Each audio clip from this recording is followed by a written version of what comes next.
For NJ Media, I'm Connor Hughes. Well, the Jets won their 5th game of the 2017 season on Sunday, defeating the Kansas City Chiefs 38-31.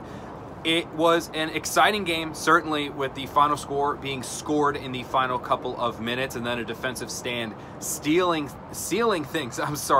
In the red zone. But you know, this win for the Jets kind of puts the team in a bit of an interesting situation because while mathematically still alive, they're still considered long shots to make the playoffs this year, and while they are still technically like 2-3 games out of a top pick in the NFL draft, they're probably now going to be picking anywhere from 10 to 12 to maybe even 13 when all is said and done. So when you look at this season, what are you to make of it, at least at this point in time? And you know, I think for some fans that are up in arms over the fact that Jets probably aren't going to make the playoffs, or up in arms over the fact that Jets probably aren't going to pick with 1, 2, or 3 in the NFL draft, I think both sides should take a step back and kind of appreciate what the Jets have accomplished this year. And no, I'm not talking about 5 games. No, I'm not talking about competing against some of the best teams in the league.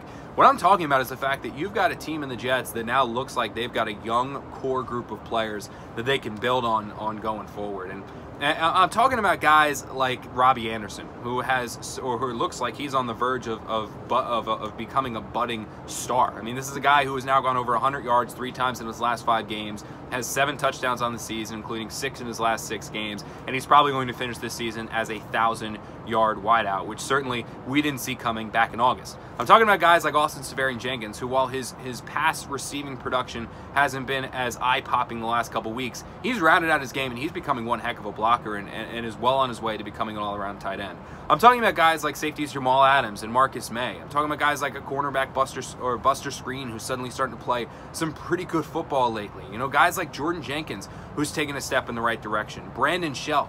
This Jets team, which you did not know back in August, looks like they're littered with building blocks, which is a huge testament to Mike Maccagnan for picking some of the right guys, be it in the NFL draft or as undrafted free agents like Robby Anderson was, and also guys like Todd Bowles and his coaching staff for developing these players not only in training camp, OTAs, and minicamp, but throughout the season. The Jets are not a team that obviously anybody's mistaking for the New England Patriots. They're not the Philadelphia Eagles. They're not the Seattle Seahawks. I'm not even sure they're the Miami Dolphins. But they are a team that you can say now the future is bright. Yes, they still need to find their franchise quarterback, and yes, that will be the true telling if this team ever goes from promising to potential Super Bowl contender. But at least you can say right now that there are enough positive things with the Jets that can give you hope for the future. For NJ Media, I'm Connor Hughes.